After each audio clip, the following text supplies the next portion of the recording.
I just got off a Zoom call, and it made me think, a lot of times when I get on a Zoom call with somebody new, they comment on the quality of my camera, the quality of my shot, or how professional everything looks. So I thought I'd give you a little sneak peek behind the scenes. The biggest secret is it's not a webcam, it's my DSLR that's hooked up, and then it's connected with the wire into my computer that's going to Zoom.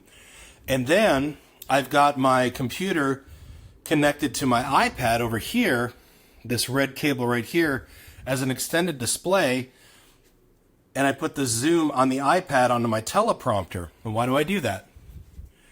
That's the one I'm looking here. I can see all the participants, and it looks like I'm looking into the camera.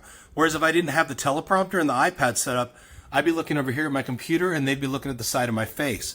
And so that's the only way that I can be looking in the camera and still have that good quality with the DSLR. I got my hair light, my rim light, if you will. Got my key light right here. Got my nice Shure microphone. But that's how I set that up.